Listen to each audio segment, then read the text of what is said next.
badhe melaksanakan sujud yang pertama. Salajengipun mangke sujud kedua itu ada praktek tata cara olah rasa.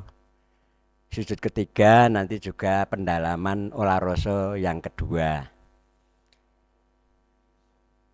Pramila menika Bapak Ibu berkaitan dengan ajaran kerohanian Sadharma rumiyin nggih. Ajaran Sadharma itu diajarkan secara utuh.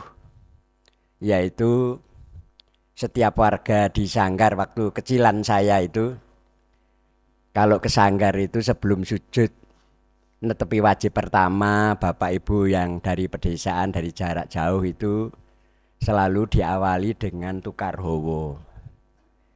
Kemudian diajari dengan tata cara olah rasa yang sudah terserat di dalam buku Warah Kerohanian Sadharma. Akan tetapi dengan perkembangan hubungan antara lembaga di Kerohanian Sadharma dan pemerintah mulai tahun 78 itu dipunawisi olah rasa di sanggar. Diawisi tukar hawa di sanggar karena Ibu Suwartini saat itu menjadi anggota MPR dan setiap ada kegiatan kerohanian Sadharma itu dihadiri para pejabat.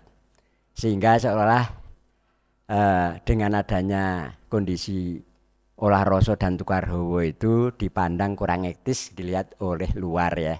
Tuh, sehingga di sanggar itu diawisi, istilahnya dilarang untuk melakukan tukar hawa maupun olah rasa. Karena kalau sanggaran itu kan ada acara pengisian sanggaran. Kalau Bapak Ibu langsung sujud olah rasa waktunya habis. Ya digunakan karena risikonya olah rasa itu bablas sari Bapak Ibu. Dan itu nikmat gitu loh ya. Nikmat. Pramila dalam pendalaman menika dengan suasana yang alam seperti itu kita perlu proses pembelajaran praktek. Ini praktek yang bertanggung jawab adalah tuntunan wilayah. Akan dipertanggungkan jawaban kepada lembaga di atasnya. Jadi dilaksanakan yang selama COVID ini kami laksanakan yaitu saat tirakatan, karena tirakatan itu jadwalnya intern ya, intern warga dan tidak menghadirkan pejabat. Nah disitulah kita coba ajaran yang utuh ini kita pembelajaran lagi karena sudah 50 tahun lebih tidak disosialisasi dan tidak dipraktekkan. Nah maunya para warga itu untuk memahayu-hayu pribadi itu di Sadharma sebenarnya ada 5 cara. Yang pertama adalah dengan cara sujud. Yang kedua dengan cara hening. Yang ketiga dengan cara tukar hawa. Yang ketiga dengan cara olah rasa.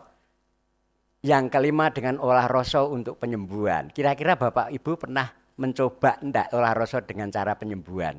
Yang dulu itu cara penyembuhan itu ngeraki bagindo kilir ya. Yang dulu waktu kecilan saya itu setiap ngusadani sakit diri itu dengan geraknya bagindo kilir. Karena ini dari 5 ini kita ternyata hanya mengandalkan sujud. Percaya atau tidak Bapak Ibu? Kalau kita sudah seharian kerja penuh, kita bisa enggak sujud mencapai keweningan? Kan sulit ya. Kalau itu istimewa, saya yang sujudnya sudah 60 tahun lebih aja enggak bisa sesuai yang diharapkan seperti metode penggalian katakanlah. Tapi itu karena kita sudah dipakai, disambut digawe ngendikane para sepuh itu, maka kita harus diperbaiki. Ada organ tubuh yang enggak normal, caranya ngontrol dengan apa? Supaya kita tidak terlanjur sakit. Kalau kita masih di sawah misalnya sudah pegelinu ya tukar hawa ndek galengan enggak apa-apa gitu. Enggak apa-apa Bapak Ibu. Kalau saya dulu di proyek itu tukar hawa di papan karena di proyek, karena sudah payah dari kantor ke proyek itu, saya menggunakan tukar hawa. Nah, ini tidak diajarkan sehingga kondisi kita ini mengandalkan sujud ya, kalau sujudnya mencapai keweningan enggak masalah kan, yang sulit kan di situ. Oleh karena itu paling tidak Bapak Ibu nanti setelah dalam pendalaman ini silahkan para tuntunan sebenarnya yang karena olah rasa yang dipraktekkan di sanggar itu harus ada pengawasan tuntunan supaya tidak disalahgunakan, ya, tidak disalahgunakan dan ditata kalau ada pria dan wanita itu harus dijaga sedemikian rupa supaya tidak berdekatan tidur. Karena kalau ada orang lain melihat di apalagi di sanggar, kalau di rumah kan tidak masalah. Ya.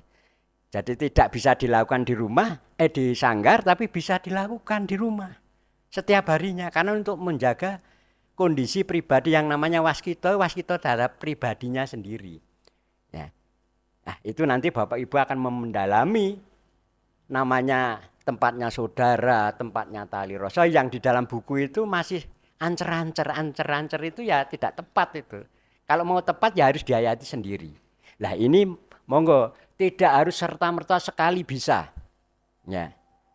Jadi kita berulang-ulang sehingga tahu kalau begitu kondisi saya begini, nanti dicoba Bapak Ibu.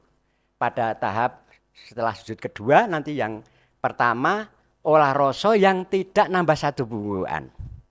Itu untuk ngontrol organ tubuh Bapak Ibu, apakah normal, ada yang sakit atau tidak. Nanti Bapak Ibu akan mengetahui nanti kalau ada sempat diskusi yang terakhir didiskusikan. Saya olah rasa merasa begini-begini, enggak apa-apa itu. Karena itu sudah ilmiah. Kalau tali rasa itu harus ilmiah. Kita kan tidak, sementara masih teori tok. Ya, tapi prakteknya belum. Oleh karena itu Bapak Ibu, ini sudah kita tata, tapi yang sujud pertama adalah kita sujud wajib. Ya, nanti praktek olah rasanya setelah sujud kedua. Untuk itu, untuk mengantarkan ini adalah pertama ada dua gondelan pada saat menghayati menjaga keheningan. Pertama, memandang tajam. Ya, memandang tajam ini patokan duduk aja. Pucuke kain mori, dipandang tajam.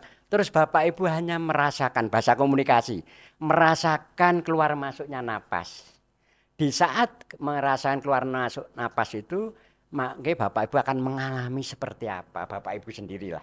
Ini tidak masuk ke sana, tapi ini memandu ke sana. Mengalami apa? Yang disebut getaran kasan, getaran yang menyebabkan menutup mata. Jadi hanya mengamati bagaimana proses menutup mata. Kalau sudah bisa menutup mata Bapak Ibu, tadi memandang tajam, ya. Kalau dulu kan memandang tajam pucuk inggrono, enggak ada warga yang enggak pakai kain mori dulu itu. Ya, kain mori 1 2 yang punya, kita sujud biasa begitu.